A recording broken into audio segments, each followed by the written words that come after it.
Jadi ada orang bermimpi Abu Lahab. Ya, ini luar biasa. Saya nggak mau mimpi ketemu Abu Lahab. Kalau ketemu Abu Bakar saya mau. Ya, ketemu Ali bin Abi Thalib radhiyallahu anhu saya mau. Ini kelihatannya sang Ustadz Wahabi seakan-akan merendahkan orang yang bermimpi Abu Lahab.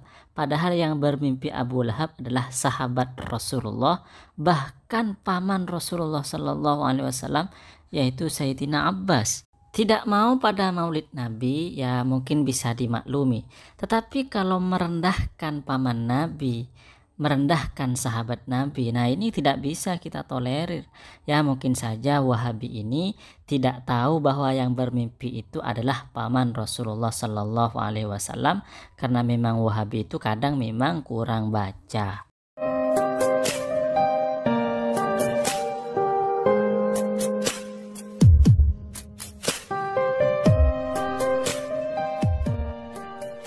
Assalamualaikum warahmatullahi wabarakatuh. Pada kali ini kita akan membahas tentang penjelasan atau riwayat yang menjelaskan bahwa Abu Lahab itu diringankan siksaannya.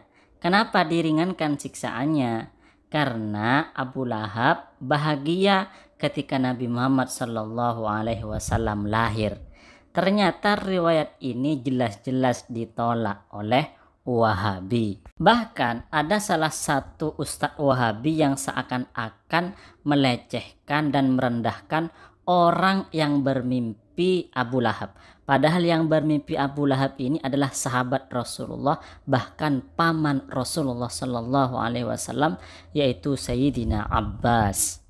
Lalu apakah memang ada riwayat yang menjelaskan bahwa siksaan Abu Lahab itu diringankan? Ternyata memang ada riwayatnya, dan riwayat tersebut ada di dalam kitab Sahih Bukhari, diriwayatkan oleh Imam Bukhari. Kira-kira kalau ada di dalam Sahih Bukhari itu sahih atau tidak, bisa diamalkan atau tidak, kan seperti itu. Ini ada di Sahih Bukhari.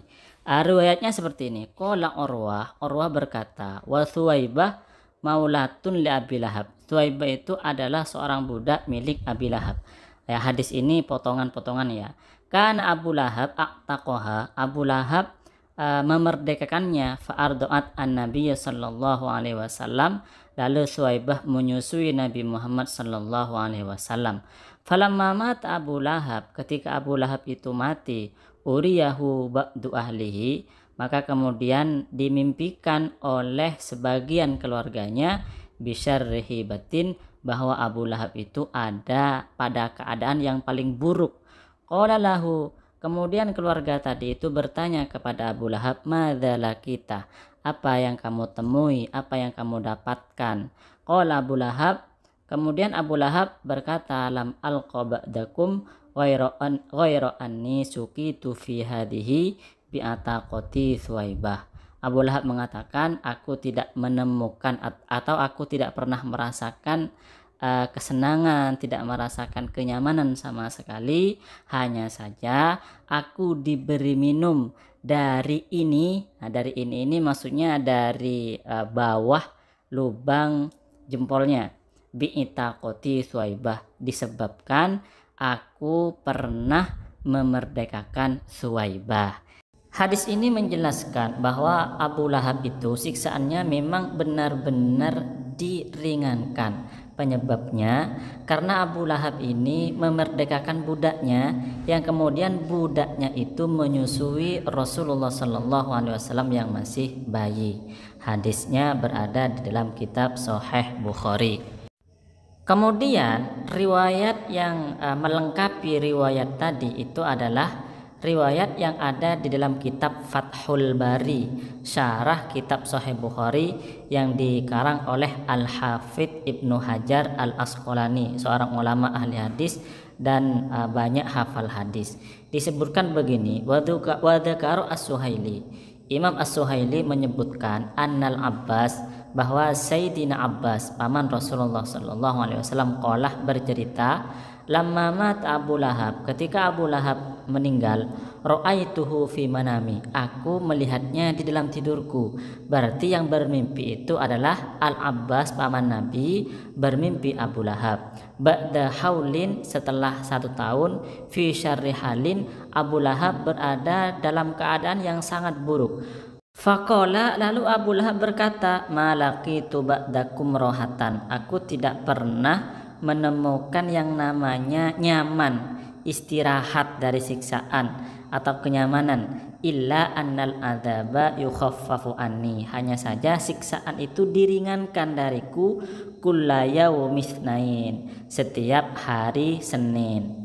Qala Abu Lahab melanjutkan, wadzalika, hal itu, anna Nabi sallallahu alaihi wasallam, bahwa Nabi Muhammad sallallahu alaihi wasallam wulida yaumal itsnain, dilahirkan pada hari Senin, wa kanat Suwaibah basyarat Abu Lahab, dan Suwaibah memberi kabar gembira kepada Abu Lahab bimaulidihi, dengan kelahiran Nabi Muhammad sallallahu alaihi wasallam, fa'taqaha, lalu Abu Lahab memerdekakan Suwaibah. Maka riwayat ini memberi pemahaman kepada kita bahwa Abu Lahab itu diringankan siksaannya karena memerdekakan Suwaibah, di mana Suwaibah itu memberi kabar gembira dengan kelahiran Nabi Muhammad sallallahu alaihi wasallam. Berdasarkan riwayat-riwayat yang ada, kemudian ada ulama yang mengatakan begini, Abu Lahab saja yang tidak beriman kepada Nabi Muhammad, tetapi karena pernah bahagia atas kelahiran Nabi Muhammad, apalagi kita yang beriman kepada Nabi Muhammad, kemudian bahagia, rindu, cinta kepada Nabi Muhammad, insya Allah dosa kita, siksaan kita akan lebih diringankan. Ada ulama yang berpendapat seperti ini. Kemudian biar lebih jelas, mari kita lihat bagaimana keterangan ulama ahli hadis. Di sini saya lihat dalam kitab Syarah Ibnu Battal, salah satu kitab yang menjelaskan atau yang mensyarah kitab Sahih Bukhari, ada penjelasan begini. Wa fi hadzal hadits minal fiqhi, di dalam hadis ini ada hukum fikih, yaitu annal kafira billah, bahwa orang yang kafir kepada Allah Subhanahu wa taala, qad yu'ta iwadun min a'malihi, kadang diberi imbalan dari perilakunya, dari perbuatan-perbuatannya, allati yakunu mithluha qurbatan li ahlil iman billah, yaitu perbuatan-perbuatan yang andaikan diamalkan atau dilakukan oleh orang yang beriman, perbuatan tersebut adalah sebuah ibadah. Jadi menurut Al-Imam Ibnu Battal, orang kafir itu kadang siksaannya itu diringankan disebabkan perbuatan baiknya. Contohnya seperti yang terjadi kepada paman Nabi Abu Thalib, dan juga yang terjadi kepada Abu Lahab. Begitu juga penjelasan yang dijelaskan oleh Al-Imam Ibnu Hajar Al-Asqalani dalam kitab Fathul Bari. Kata Al-Imam Ibnu Hajar, wa fil hadits, di dalam hadis ini dalalatun, ada petunjuk, ala annal kafirah, bahwa orang kafir, qad yanfa'uhu al-amalus soleh fil akhir, kadang-kadang bermanfaat untuk orang kafir tersebut perbuatan solehnya di akhirat. Artinya ada kadang-kadang ada orang kafir yang berbuat baik di dunia itu kemudian mendapatkan balasan kebaikan di akhirat. Lakinnahu, hanya saja pengertian seperti ini mukhalifun li dhahiril Quran, itu menyalahi pengertian dhahir Al-Quran. Lalu Ibnu Hajar Al-Asqalani menampilkan sebuah pendapat seperti ini, bahwa sebenarnya antara Al-Quran dan hadis ini tidak bertentangan. Kenapa? Karena hadis yang menjelaskan bahwa Abu Lahab itu diringankan siksaannya itu adalah hadis mursal. Kalau hadis mursal berarti tidak bisa diamalkan. Kemudian andaikan hadis ini sahih, maka hadis ini menjelaskan tentang mimpi, sedangkan mimpi juga tidak bisa diamalkan. Kemudian Al-Hafidz Ibnu Hajar Al-Asqalani menampilkan pendapat Imam Al-Baihaqi. Wa qala Al-Baihaqi, Imam Al-Baihaqi berkata, ma warada min butlanil khairi lil kuffar, penjelasan-penjelasan tentang batalnya kebaikan yang dilakukan oleh orang kafir, fa maknahu, maknanya adalah anahum la yakunu lahum at-takhallus minan nar, bahwa mereka itu tidak mungkin bisa selamat dari api neraka, wala dukhulul jannah, dan mereka tidak mungkin bisa masuk ke surga walaupun orang kafir tersebut melakukan kebaikan sebanyak mungkin.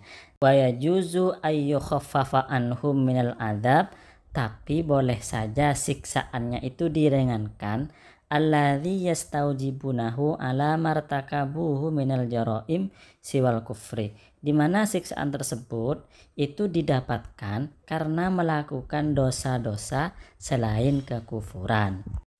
Artinya begini, bahwa hadis yang menjelaskan bahwa Abu Lahab itu diringankan siksaannya itu sebenarnya tidak bertentangan dengan Al-Quran. Kenapa? Karena dosa yang tidak termaafkan dari orang kafir dan tidak mungkin bisa menyebabkan dia itu selamat dari api neraka, yaitu dosa kekufuran. Sedangkan dosa-dosa selain kekufuran itu bisa saja, boleh saja mendapatkan keringanan dari Allah Subhanahu wa Ta'ala disebabkan perbuatan baik yang dilakukan oleh orang kafir tersebut di dunia. Kesimpulan dari penjelasan ini adalah bahwa memang ada riwayat di dalam kitab Sahih Bukhari bahwa siksaan Abu Lahab itu diringankan. Itu kesimpulan yang pertama. Kemudian kesimpulan yang kedua, bahwa orang kafir itu bisa saja diringankan siksaannya karena perbuatan baik di dunia, kecuali dosa kekufuran. Baik, sekian yang bisa saya sampaikan, kurang lebihnya mohon maaf. Assalamualaikum warahmatullahi wabarakatuh.